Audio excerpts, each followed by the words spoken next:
Hi, and welcome to the Breastfeeding Medicine Podcast. I'm your co-host, Dr. Ann Eglash. I'm a clinical professor in the Department of Family Medicine at the University of Wisconsin School of Medicine and Public Health and a board-certified lactation consultant. And I'm your co-host, Dr. Karen Bodnar. I am a pediatric hospitalist at Inova Children's Hospital and an assistant professor of pediatrics at Virginia Commonwealth University. I'm also a board-certified lactation consultant. This podcast is produced by the Institute for the Advancement of Breastfeeding and Lactation Education and is co-sponsored by the Academy of Breastfeeding Medicine. Well, Karen, it's time for another podcast. Well, I'm so excited to talk to you, Anne. Let's go. Yeah, let's review some interesting topics. So I'm going to start, and the first topic I want to talk about is juvenile spondyloarthritis and whether or not breastfeeding modifies the expression of that. So this is an article that was just published in May of 2024. In fact, it's online ahead of print right now in the Journal of Rheumatology. And the first author is Kay Baggett, second author is T. Brandon, and they're both in the Department of Pediatrics in the Division of Rheumatology at Children's Hospital of Philadelphia. So first they explain what juvenile spondyloarthritis is, and this is basically a heterogeneous group of childhood rheumatic diseases that are associated with the HLA-B27 antigen. And so this basically, the HLA-B27 is basically a protein that's found on white cells that's a marker for this variety of rheumatologic diseases, which can be things like arthritis of the spine or arthritis of other joints, tendinitis, bowel inflammation, psoriasis, or uveitis, which is inflammation of the eye. And so juvenile spondyloarthritis, it has this genetic predisposition because of having this HLA-B27 allele. But there's also, the thought is that there are these other environmental factors that lead some people to have symptoms and other people to not have symptoms. And so the question is like, who's more likely to express this genetic marker and have difficulty with these various rheumatologic diseases? So they wanted to see if breastfeeding modifies the expression of the HLA-B27 allele, or like by decreasing symptoms or basically not having any symptoms. And they were wondering if maybe having a healthier gut microbiome may make a difference in the expression of the allele. There have been some previous studies that suggested that there's an association between the duration of breastfeeding and the risk of a variety of autoimmune diseases, particularly type 1 diabetes and juvenile idiopathic arthritis. But no one has looked at the association between breastfeeding and juvenile spondyloarthritis. So this study is basically a retrospective case control study that was carried out at Children's Hospital of Philadelphia with a cohort of 195 patients who had juvenile spondyloarthritis and they were diagnosed sometime between 2016 and 2022 versus 195 controls who were basically healthy individuals between the ages of 2 years old and 18.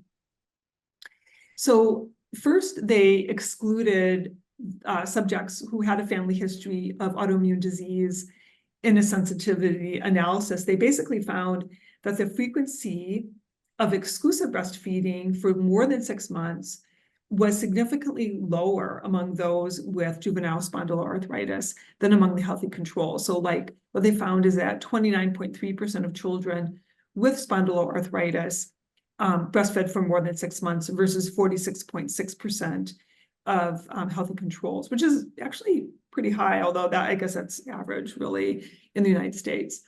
So it wasn't, although it's exclusive breastfeeding, so that's actually higher than. I'm a little bit confused because you're saying exclusive breastfeeding beyond 6 months, but usually, I mean, that's like super rare because people start solids.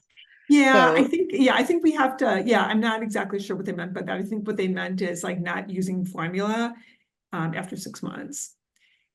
In addition, they also found that there was a higher activity score among those who had the diagnosis. They had higher activity in terms of like the severity of disease, if they had a cesarean versus a vaginal delivery, and they thought this might have to do with the gut microbiome, that the gut microbiome is better developed among those with vaginal delivery versus cesarean. So they also point out that the microbiome of children with juvenile spondyloarthritis does differ significantly from healthy controls, with less microbial diversity and abundance seen among those with arthritis. So it was also suggested recently that the microbiome dysregulation in children with arthritis is detectable as young as infancy. They basically have looked at stool samples in infants, that's like 12 years prior to the average onset of juvenile spondyloarthritis. So what they say is that early nutritional and environmental exposures are associated with bacterial strains that infer the greatest risk to juvenile spondyloarthritis.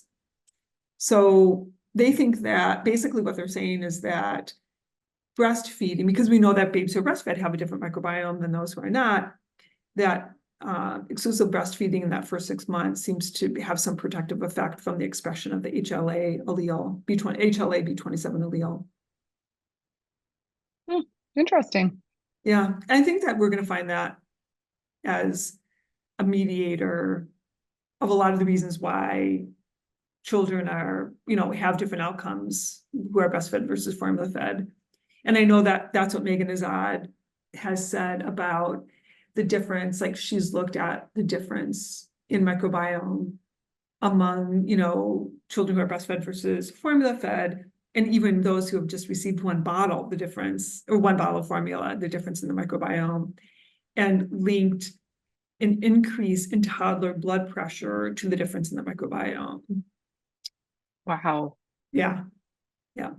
Okay. Well, that's super fascinating. And, that might, if you have different blood pressure from the time you're a toddler, it's going to make an impact in a couple of decades. Yeah. Well, the question is like, how does breastfeeding change things, right? Why are kids healthier? Why do they have less obesity? And there's all kinds of things that are different, right? All these components of breast milk, including the hormones that regulate appetite being different in breast milk, but is that what plays a role? Is it volume? Is it microbiome? So, and then the thing we talked about last podcast about the, vagal changes in the vagal tone. So there's vagal tone, difference in vagal tone, right. So many things. Wow. Okay. Yeah. Let's shift gears, and I'm going to do just a really brief report. It was actually a letter to the editor in Breastfeeding Medicine in April of 2024 by Katrina Mitchell, Caitlin Crunch, and Thomas Hale, titled Evaluating the Transfer of Injected Triamcinolone into Human Milk Confirmatory Results. So these authors note that there was a recent publication titled Transfer of Injected Triamcinolone into Human Milk of a Lactating Parent Suffering from Idiopathic Granulomatous Mastitis.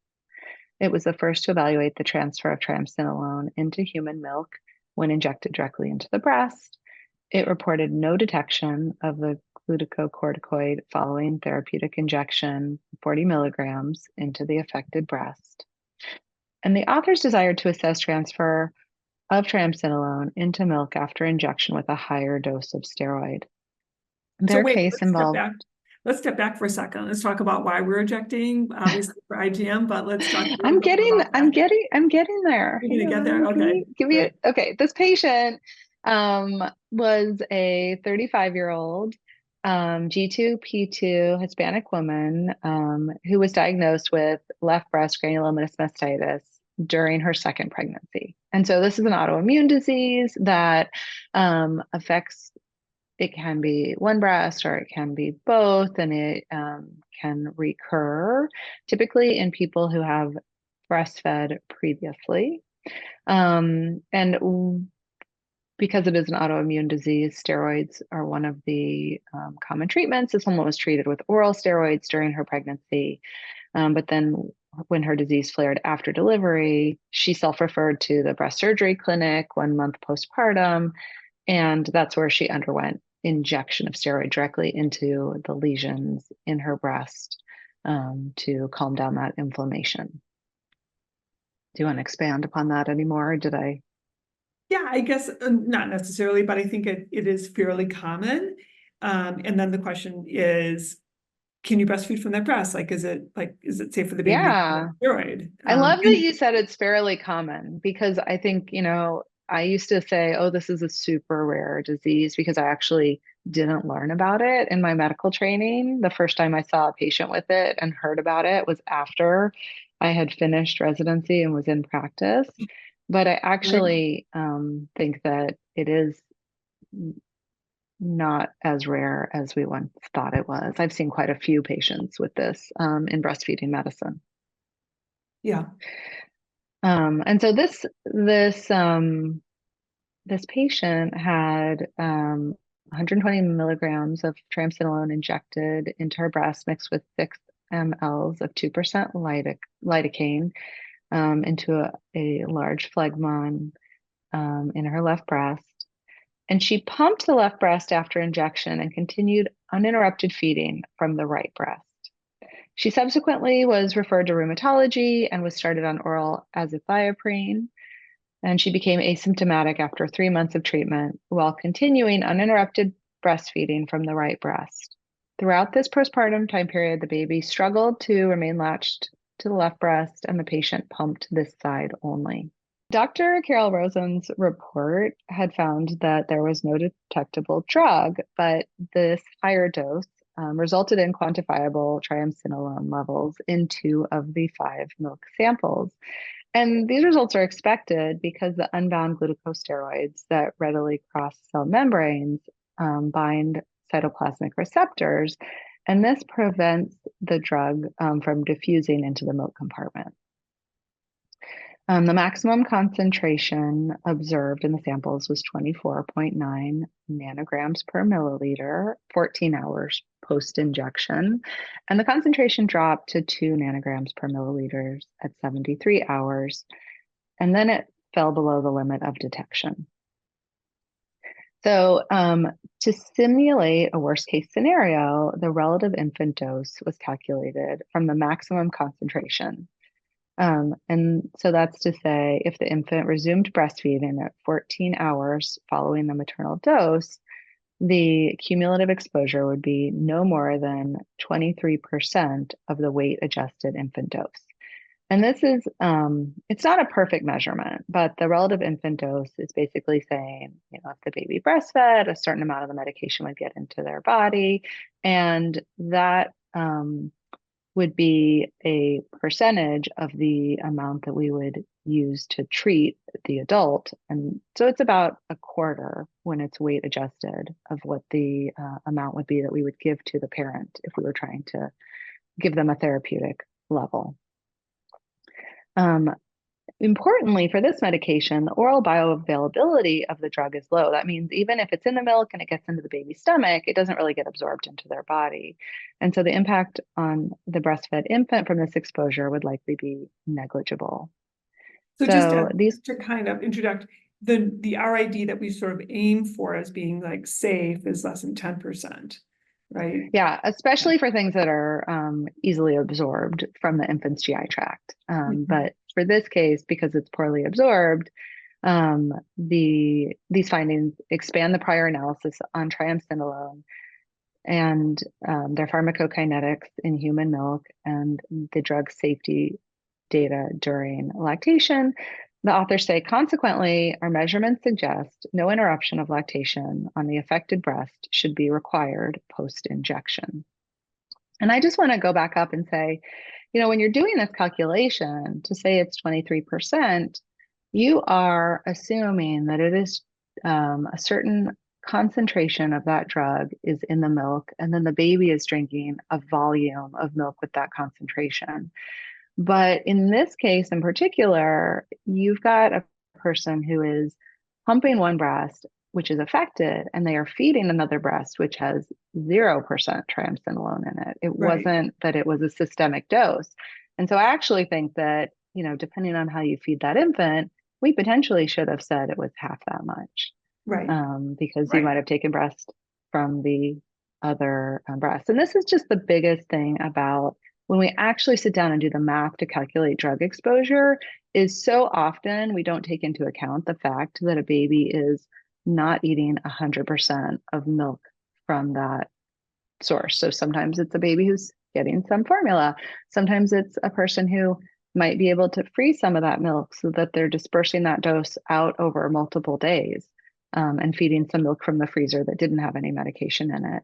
And obviously, we have to measure it some way, and this is a way that we choose to do it. But I also think it's worthwhile to highlight that for this specific instance, if you're only treating one breast, then the milk from the other breast is medication free.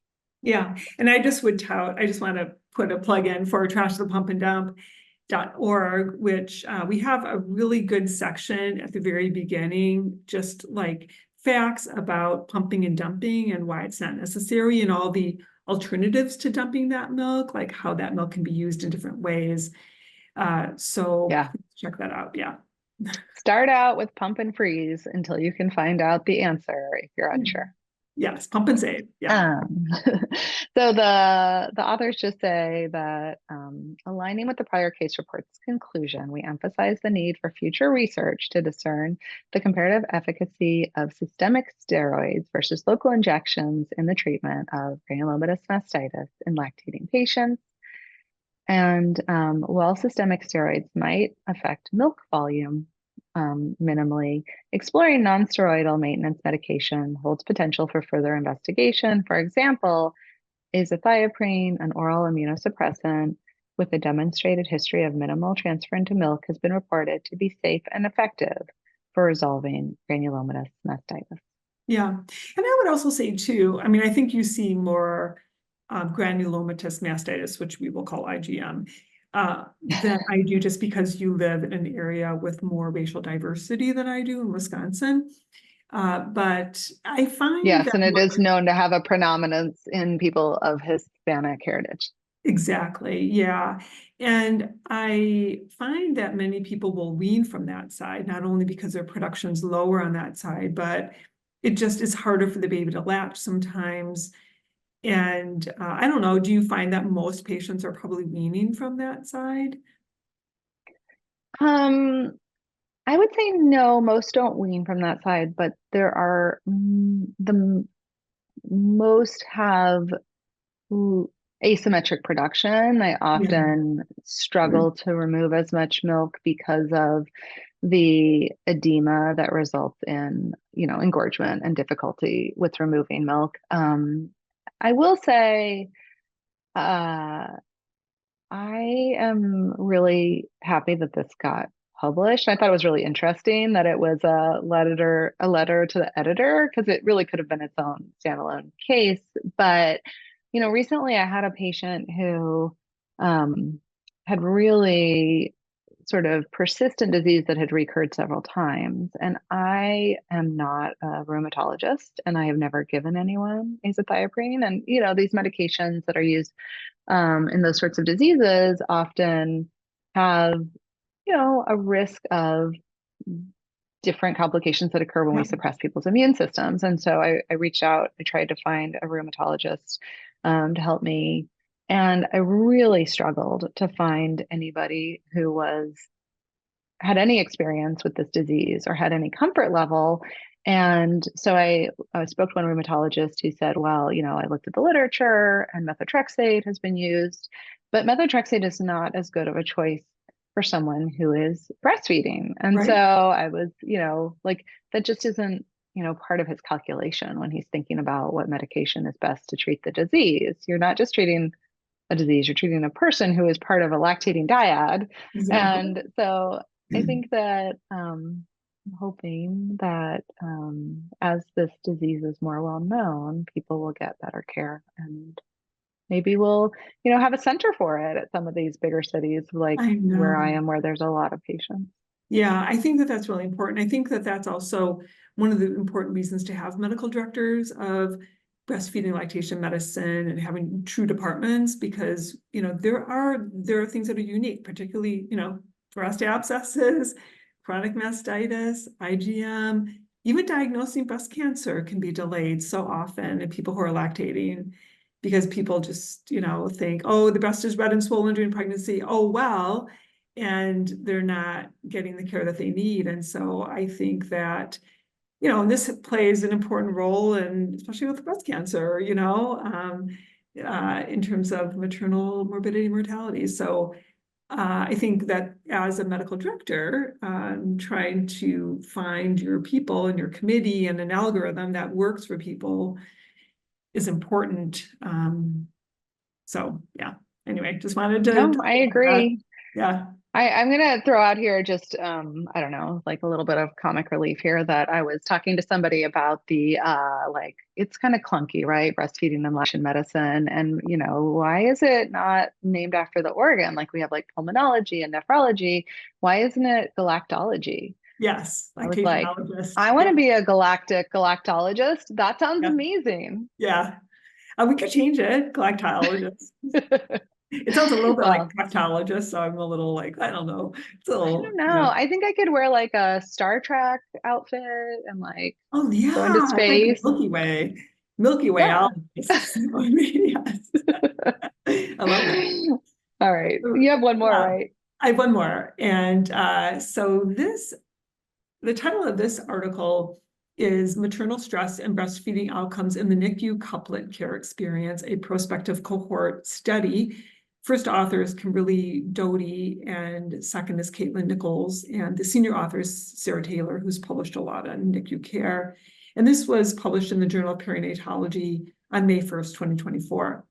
So this is a prospective cohort study of 19 couplet care exposed dyads and 19 postpartum care dyads. So a couplet care room is basically a single family room in the NICU that allows the postpartum hospital care for the parent, in addition to the infant receiving NICU care, all in the same room. So this was done at Yale, and the data was collected July 2019 through January of 2020.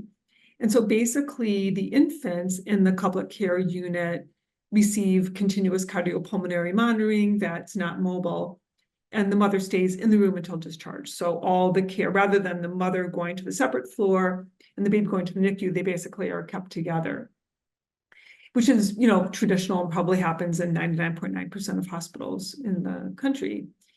So with this particular trial, they were very choosy about what the infant status was before they allowed couplet care.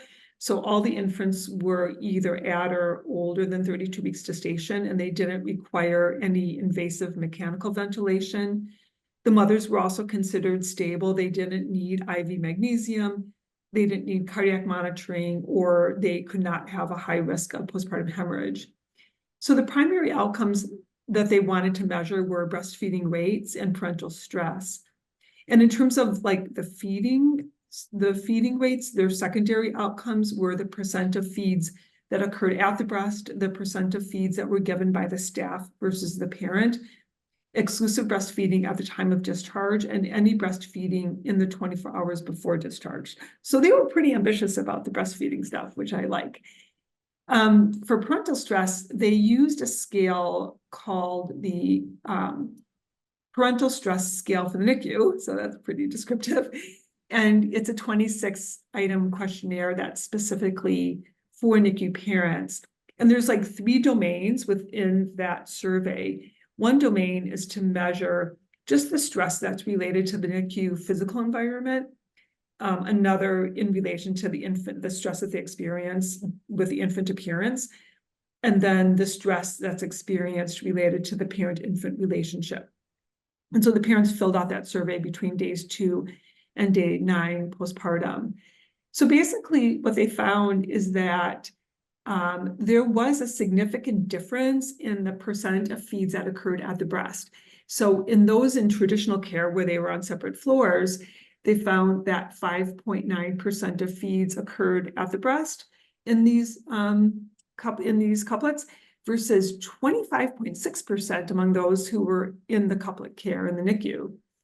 And then when they look at the I percent, mean, that's not surprising. It's hard to directly breastfeed when you're down the hall.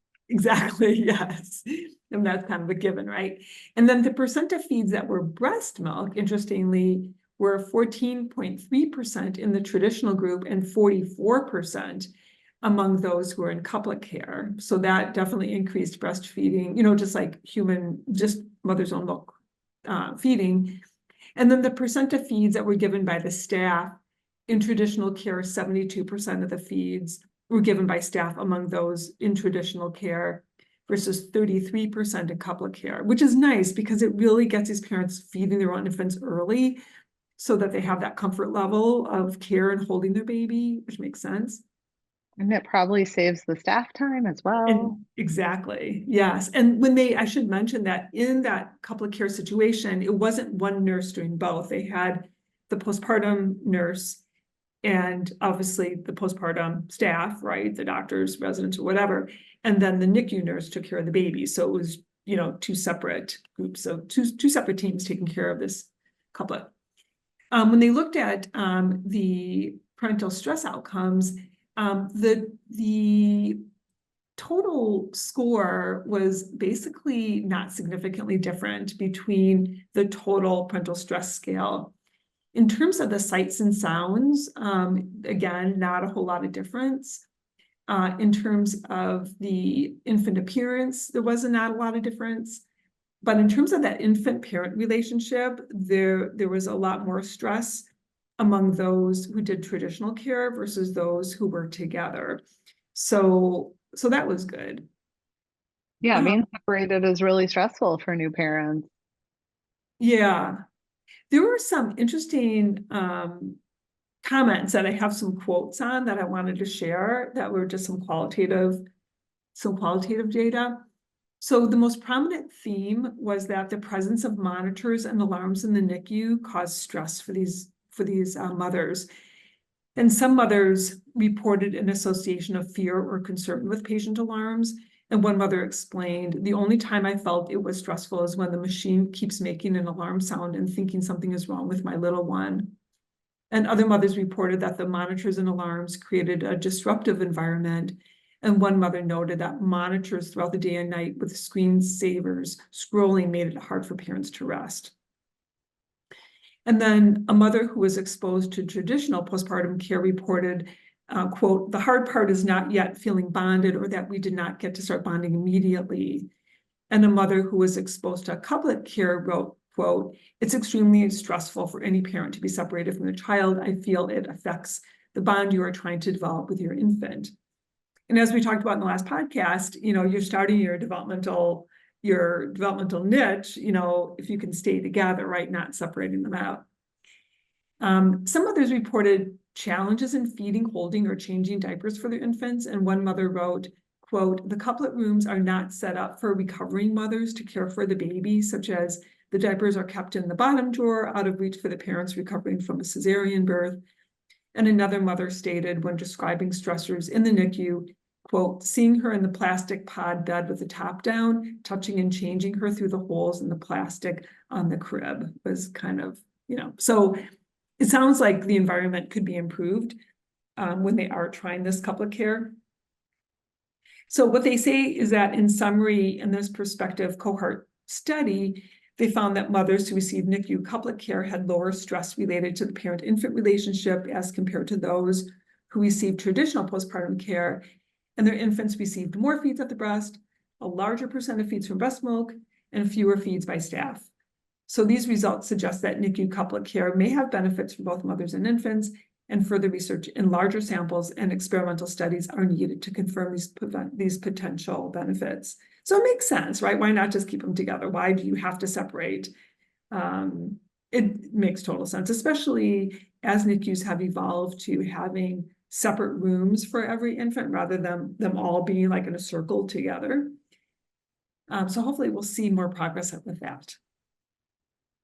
And also, so I was just going to say, one of the things about that is if they like for real were doing couplet care where people were immediately postpartum for those first few days.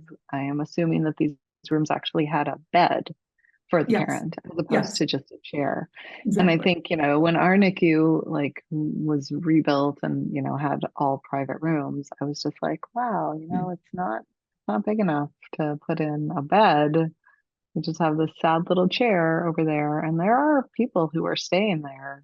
Yeah, They let people stay 24/7, but they can't be comfortable yeah. 24/7. I think ours have beds. Ours have like pull-out couches, I think. Um, and so they do allow the parent to stay, but having it be set up for someone who's going to get the postpartum care there, is definitely different. But the other thing too, like one thing I'm finding in our NICU is that there really is more of an attempt to do kangaroo care as much as possible. And this is what's important, right? To do kangaroo care with the mother. This is the only way really to ensure that it's going to happen enough, because they could just be comfortable in their own space while they're in kangaroo care, rather than leaving all their stuff in another room and coming up for X amount of time to do kangaroo care, but not really having that really comfortable space for themselves. Yeah, no, it's nice to see that people are working on it because we have a long way to go. We do have a long way to go. And I really give a lot of credit to units that are willing to just make these huge changes, right? Just thinking about like how this would be different involves so many steps, and it takes people from the different sections, like the different, silos who care for mother baby, to all be on board to say, yeah, let's do this. Just like how hard it has been for some institutions to get anesthesiology to agree with skin to skin after a cesarean, right? And to get the whole team to do something like that. No, it's So true. I mean, they have to have enough people doing this to make the administrators feel that it is worthwhile to have a mother nurse there in the NICU taking care of, the recovering moms, because NICU nurses are super specialized. They're not going to do couplet care the way that we see on a well baby postpartum right. unit where the same nurse is taking care of the parent and the baby. Exactly, yeah. But really, when you think about it, obviously, oftentimes things come down to finances, but here you have less staff involvement with feeding. And perhaps that would translate to just going home sooner because the parents Yeah, are I would there. really love to see if they have data on earlier discharge because it's such a driver of policy change in the NICU. And so often, the last thing that is preventing an infant from being discharged is feeding. Right, exactly. Yep. Yeah, and they can put them, yeah. And in these situations, the mothers obviously are going to be discharged earlier. So, within a couple of days, so they won't be. So then sometimes they're back to the same old, situation. But Yeah.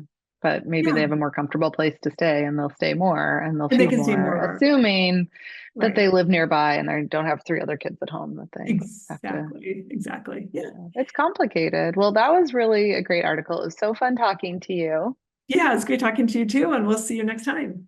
Thanks, Anne. Later. Bye. For questions regarding this podcast, please contact us through our website at lacted.org. We have other educational projects, including the Clinical Question of the Week, our Little Green Book of Breastfeeding Management for Physicians, and our various educational courses and conferences for physicians and other breastfeeding supporters. If you want to see what we look like, check out our Breastfeeding Medicine podcast Facebook page, where you can post any questions or comments about our podcasts. Thanks for listening, and we'll be back with you in about 4 weeks.